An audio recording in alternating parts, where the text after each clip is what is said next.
Again a warm welcome to you my dear students. जैसा कि पिछले डायग्राम में आप पीछे बोर्ड पर देख पा रहे हैं, हम लोगों ने पढ़ा था कि 8085 का पिन डायग्राम किस तरीके से बनाया जाएगा। ये हम लोग सीख चुके हैं। अब आज हम लोग पढ़ेंगे इस पूरी पिन्स के, ये पूरी जो पिन्स थी 40 पिन्स, इसके क्या क्या काम होते हैं, तो आखिर इसको हम लोगों ने कैसे आपस में क्लासीफाई किया है।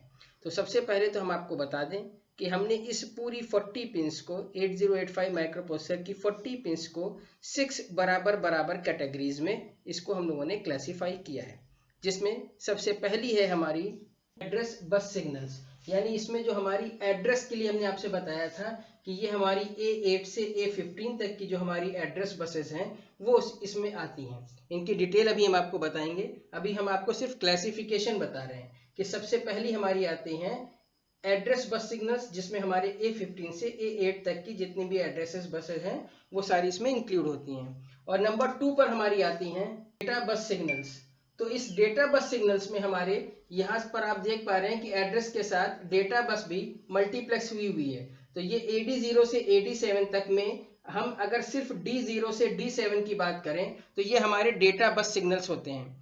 तो इन डेटा बस सिग्नल्स में हम इसको क्लासिफाई करते हैं। पहला हम लोगों ने क्लासिफाई किया एड्रेस बस सिग्नल्स में, और दूसरा हम लोगों ने क्लासिफाई किया डेटा बस सिग्नल्स में, और तीसरा नंबर हमारा आता है कंट्रोल एंड स्टेटस सिग्नल्स। तो ये तीसरा है हमारा कंट्रोल एंड स्टेटस सिग्नल्स। अब इस कंट्रोल एंड स्टेटस सिग्नल्स में कंट्रोल सिग्नल को हम लोग अलग समझ सकते हैं और स्टेटस को अलग। तो कंट्रोल सिग्नल्स में हमारे आते हैं रीड बार और राइट बार सिग्नल। रीड मतलब रीड करना और राइट मतलब राइट करना है। रीड मतलब पढ़ना और राइट मतलब लिखना। तो ये दोनों सिग्नल्स हमारे आते हैं कंट्रोल सिग्नल्स में। जब हम स्टेटस सिग्नल्स की बात करेंगे तो स्टेटस सिग्नल्स में एक सिग्नल तो हमारा आता है इनपुट आउटपुट ऑब्लिक मेमोरी बार। एक सिग्नल कौन सा हमारा आता है? इनपुट आउटपुट ऑब्लिक मेमोरी बार। और एक ये आता है S0 और एक ये S1। तो ये तीन सिग्नल्स हमारे आते हैं स्टेटस सिग्नल्स में, S0, S1 और इनपुट आउटपुट ऑब्लिक मेमोरी बार। तो ये तीन तरह के सिग्नल्स होते हैं जो स्टेटस में आते हैं, और कंट्रोल में हमारे रीड बार और right bar. Power supply and frequency signals. तो ये जो चौथा पॉइंट हमारा आता है ये आता है power supply and frequency signals का। इस power supply and frequency signal में सबसे इंपॉर्टेंट चीज है कि ये जो हमारी 40 पिन का जो हमारा ये डायग्राम है ये +5 वोल्ट्स पर ऑपरेट होता है। तो ये VCC यानी पावर सप्लाई हम देते हैं +5 वोल्ट्स पे। ये हमारी पिन ग्राउंड की है यानी VSS ग्राउंड पिन है हमारी। और इसके अलावा फ्रीक्वेंसी पिन्स हमारी हैं X1 और X2। तो ये हो गई X1 और ये हो गई X2। तो ये हमारे power supply and frequency signals में आते हैं कि हमने VCC पावर सप्लाई के थ्रू दिया, फिर हमारी ग्राउंड पिन, और X1 और X2 के बीच में हम फ्रीक्वेंसी यानी क्लॉक पल्स जो हम अपनी देते हैं, जो फ्रीक्वेंसी पिन्स हमारी होती हैं वो कहलाती हैं X1 और X2। तो ये था हमारा चौथा क्लासिफिकेशन। अब बात करते हैं हम लोग पांचवें क्लासिफिकेशन की। तो जो हमारा पांचवा क्लासिफिकेशन है वो होता है सीरियल इनपुट आउटपुट पोर्ट्स। पांचवा क्लासिफिकेशन हमारा है सीरियल इनपुट आउटपुट पोर्ट्स। तो इसमें हम लोगों ने पिन डायग्राम में देखा हुआ था पहले ही से कि एक हमारी SOD पिन होती है और एक हमारी SID पिन होती है, यानी सीरियल आउटपुट डेटा और सीरियल इनपुट डेटा। अगर हमें माइक्रो प्रोसेसर में डेटा लेना है तो जाहिर सी बात है हम कहेंगे इनपुट हमारा आ रहा है, और हमको वापस देना है तो वो आउटपुट हो जाएगा। तो हम माइक्रो प्रोसेसर से जब डेटा बाहर निकालते हैं तो सीरियली डेटा बाहर निकालते हैं। दैट इज दो ही वे होते हैं कम्युनिकेशन के, या तो सीरियल या पैरेलल। यहाँ माइक्रो प्रोसेसर कम्युनिकेट करता है सीरियल मीडियम में, तो सीरियल आउटपुट डेटा जब हम बाहर दे रहे हैं, और जब हम ले रहे हैं तो that is serial input data. तो SOD पिन्स और SID पिन्स हमारा 5th क्लासिफिकेशन है।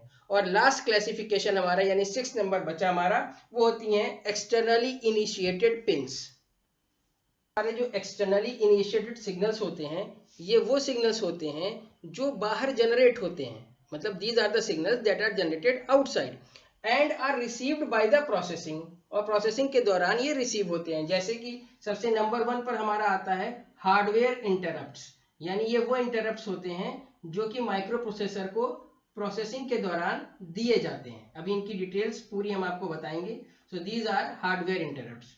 फिर नंबर 2 पे हम बात करें तो रीसेट पिंस की, जैसे यहाँ पर हमने कहा था ये हमारे होती है रीसेट इन पिन और रीसेट आउट पिन, तो यहाँ हम बात करते हैं रीसेट इन पिन की, जो जिसके ऊपर की बार लगा होता है। ये एक्टिव लो सिग्नल्स होते हैं।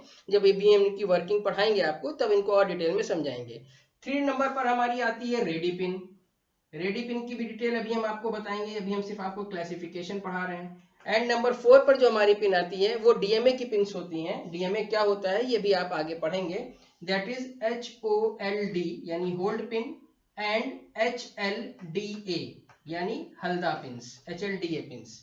सो इस तरीके से हम लोगों ने पढ़ा कि ये हम लोग का 8085 का पिन डायग्राम 6 अलग अलग सिग्नल्स में, 6 तरह के सिग्नल्स में डिवाइडेड होता है। जिसमें सबसे पहला हम लोगों ने पढ़ा एड्रेस बस सिग्नल, दूसरा हम लोगों ने पढ़ा डेटा बस सिग्नल, तीसरा हम लोगों ने पढ़ा कंट्रोल एंड स्टेटस सिग्नल, और चौथा हम लोगों का था power supply and frequency signals, अगर आपको याद हो। और फिर सीरियल इनपुट आउटपुट पोर्ट्स पढ़ा हम लोगों ने। और लास्ट 6 नंबर है हम लोग का एक्सटर्नली इनिशिएटेड सिग्नल्स, जिसमें हमारे आते हैं हार्डवेयर इंटरप्ट्स, रीसेट इन बार, रेडी पिंस और होल्ड एंड हल्दा सिग्नल्स। तो स्टूडेंट्स ये था हमारा क्लासिफिकेशन ऑफ 8085 पिन डायग्राम। अगले लेक्चर में हम लोग इन सारे एक एक क्लासिफिकेशन की डिटेल्स को पढ़ेंगे। Till then thank you, good bye.